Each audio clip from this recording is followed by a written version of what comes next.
first is Professor Vanessa Scherrer. She is the Vice President for International Affairs at Sciences Po Paris, one of the most prestigious higher education institutions in the world.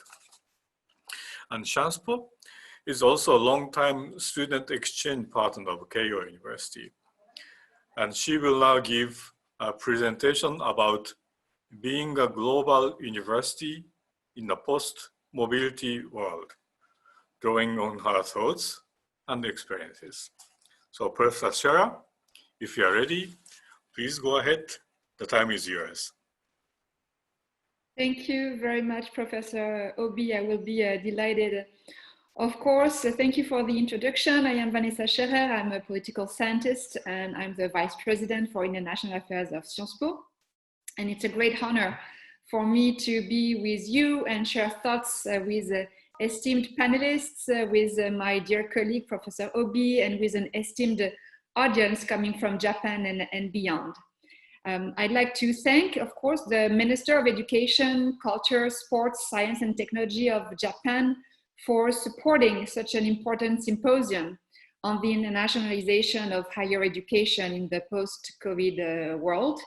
And I would also like to thank very warmly our colleagues from Keio University for their energy in preparing and putting together such an outstanding panel discussion. And in particular, Professor Obi, the Vice President for International Collaboration of Keio and his team, Hideko and everyone. I should mention, as Professor Obi said, that Keio University and Sciences Po have been enjoying a very long-term special partnership, which includes research and faculty collaboration, also vivid exchanges of students, as well as a dual degree program, in particular at the undergraduate level that recruits from all parts of the world. And we're very proud of this. And we are very proud of this special collaboration that can also foster moments like today, when we can discuss and discuss our global impact and our engagement. So if our esteemed moderator, Professor Obi, allows me, I'd like to dedicate my remarks today to the following question. What does it mean to be a global university today in the post-crisis, post-mobility world?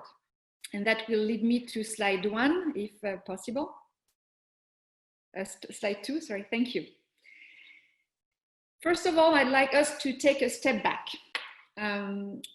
because I feel that we should maybe start by trying to recollect what it means actually to be a global university. If we forget the current crisis for 1 minute only, because it's hard enough to do, what does it mean to be global for a university? How do we measure this? What are the parameters and indicators defining the international and global nature of a university? It's only if we know that we can see how we were impacted. Without a specific order, I would say that first, of course, it's related to research. A global university is renowned for the international caliber of its research, whatever the discipline, the reputation and recognition of its scientific publications, the penetration of its research in society. This requires appropriate ecosystems that can support the production of science, regulations able to attract the best faculty and scientists from all horizons and all countries in the world, as well as investments of different kinds that include the support of international networks for scientific collaboration. So, and from that perspective, of course, while their meaning and their validity may be controversial, international rankings are instruments that have contributed to the globalization of higher education, as it sets common tools to rank universities from all regions in the world. Now, second indicator is the international attractiveness of a university. It's a very important parameter. It's the fact that international universities, are able to attract internationally. They can attract faculty and staff from all continents, and mostly they are able to attract the best students from all continents. As a corollary to this, the percentage of international students in the students' body is an important criterion to define a global university. And I would add that it is as important to have a high proportion of international students as to have a diverse international body. For instance, at Sciences Po, my university, we are a university with 14,000 students, and half of them, 49% exactly, are international students. But they come from 130 countries. So no nationality except the French contribute to more than 6 or 7% to the entire students' body. So it's internationalization, the international ratio of the students' body, but also its international diversity. Third criterion of being a global university, it's widely assumed that a global university will be internationally active, in that it will serve as a hub for a dense network of international academic and scientific partnerships across the globe. On the following slide, I put a map of the partners of Sciences Po across the globe that you can take a look into if you wish. And here we're talking about truly active partnerships across diverse regions of the world that multiply opportunities for faculty, for students, for staff, and also multiply an opportunity for our university to have a global impact on society. So we develop partnerships of excellence for exchange students, for faculty. It can be by opening global centers and offices in various regions in the world. It can be with designing, pioneering international dual degree programs, as we said before. It can be engaging in joint collective efforts for more impact within networks of universities and building global classrooms. So all these are very important as well. I will return to the previous slide, please. And the fourth, so slide 2, please. Yeah, thank you. And the fourth component of a global university, related to the previous one, is the degree of internationalization of the curriculum itself. That is to say, the curriculum that students receive. This indicator is usually less discussed because it's very qualitative in nature, but it is very important. Structurally, to what extent does a given curriculum allows for a truly international experience for students? To put it another way, are students granted access to an international diverse faculty body, to immersive study abroad programs, to international dual degrees, as we mentioned earlier, to international internships, or international global classrooms in which they can work with peers from all parts of the world. This is key because qualitatively, as I said, it tells about the vision of the university and the international vision that this university carries. It tells about how much a university believes that the international experience is important to deliver its own sovereign degree. And it tells how much a university trusts other universities around the world to contribute to the very degree that their students will receive. So all in all, this is why the definition of a global university, to put it quickly, relies on a subtle combination of criteria that mixes international capacity and legitimacy and a great dose of international ethos, that is a set of attitudes and aspirations that are geared towards international openness and global impact. And now that will lead me to slide 4, and that's to the crisis. Thank you. Because the COVID crisis struck all these 4 parameters. It struck us because it's a huge crisis of international mobilities and because it is challenging us at all levels.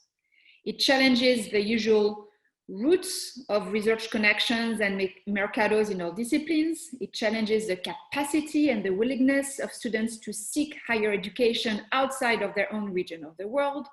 It challenges traditional study abroad programs that are based on physical mobilities for short-term or long-term periods.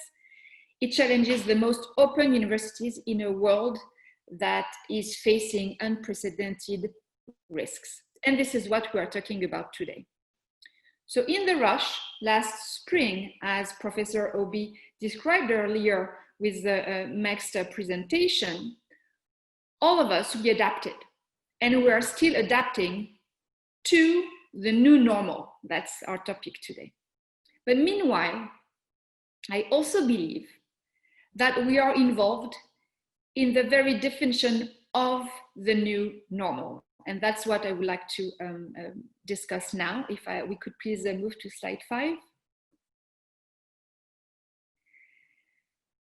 So the COVID situation came as a huge shock to all international universities. Just to give the example of my university, imagine that in March 2020, a few months ago, when all international frontiers shut down around the world, a university like us, Sciences Po, who has 14,000 students total, had 1,700, that is to say 1,700 students who were posted abroad to study, and they were in 70 different countries.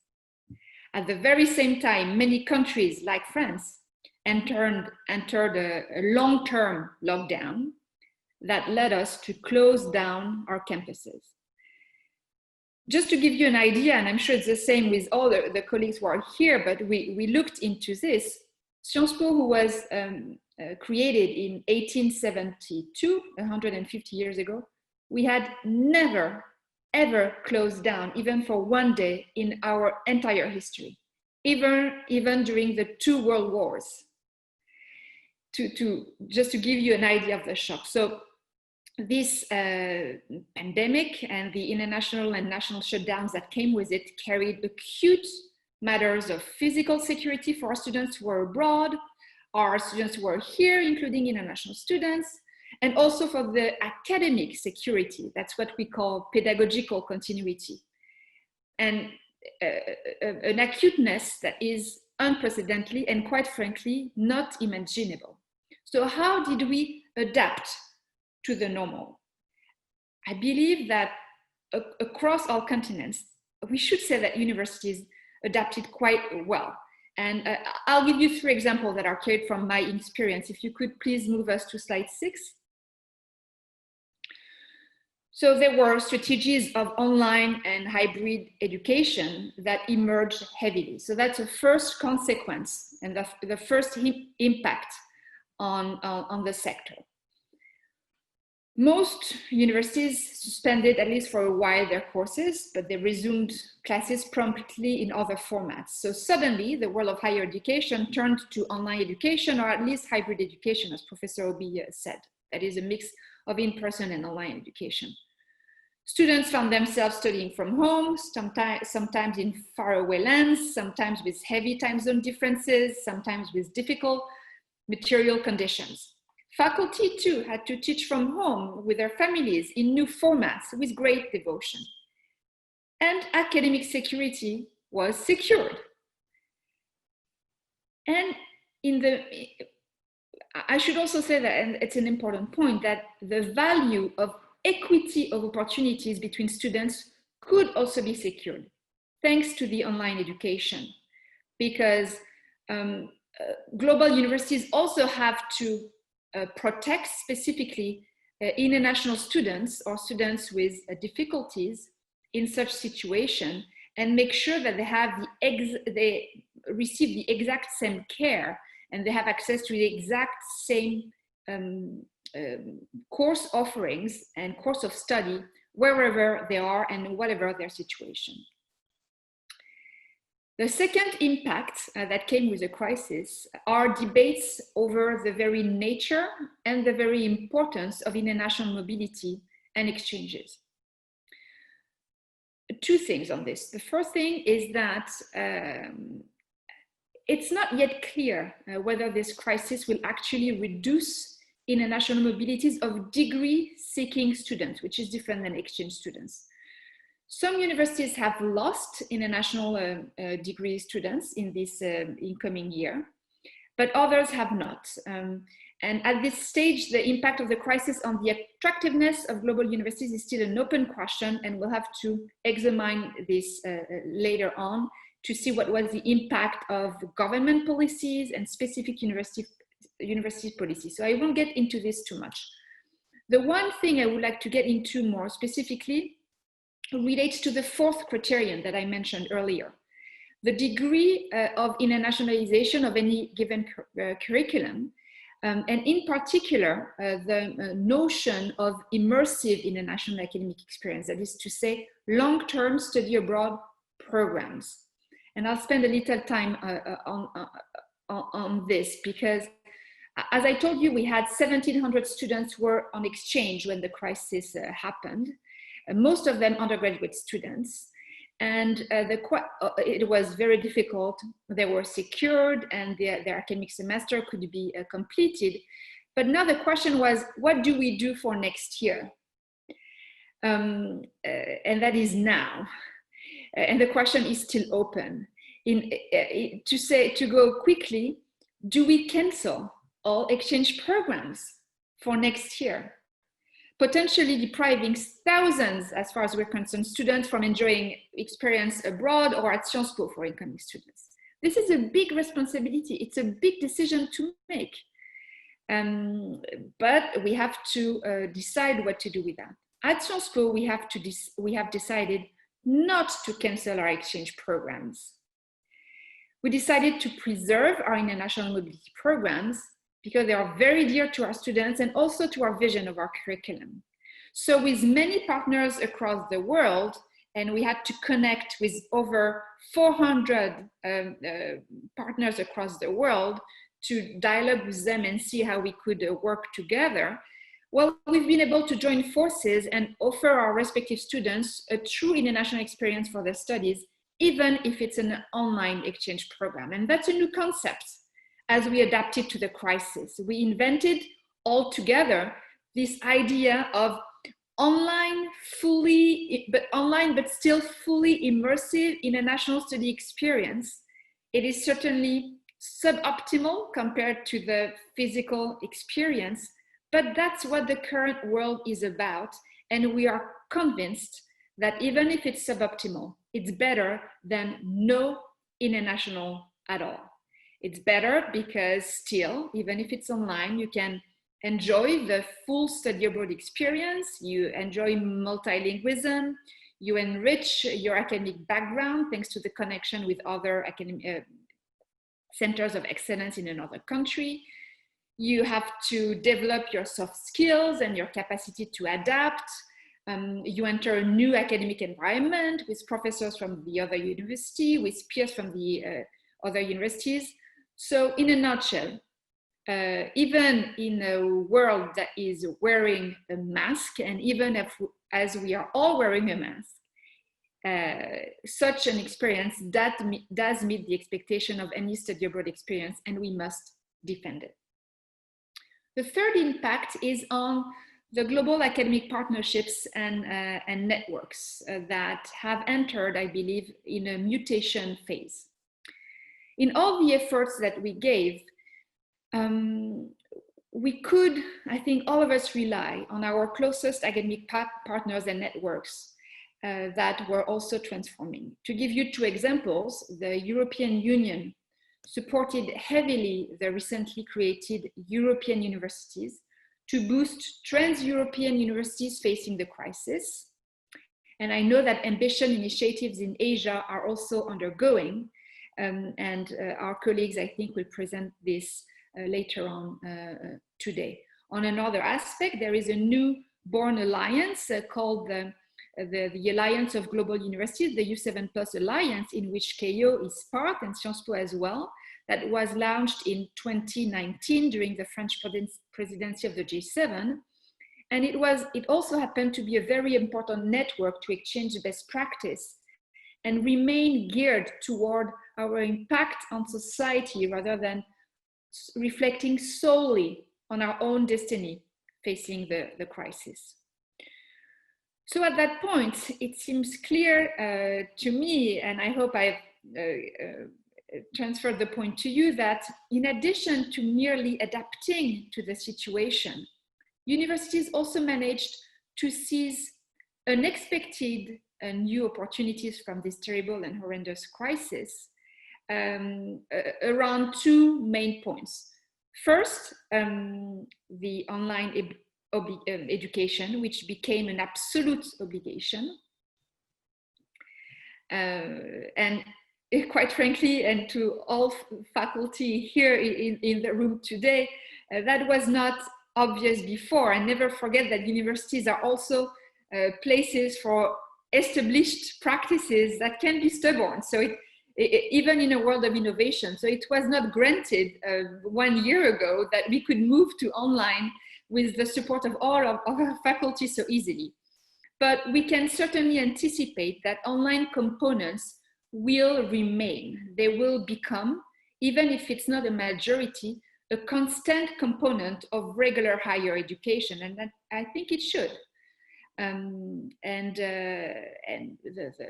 crisis may also boost new types of online degree-seeking education, which is yet again another phenomenon.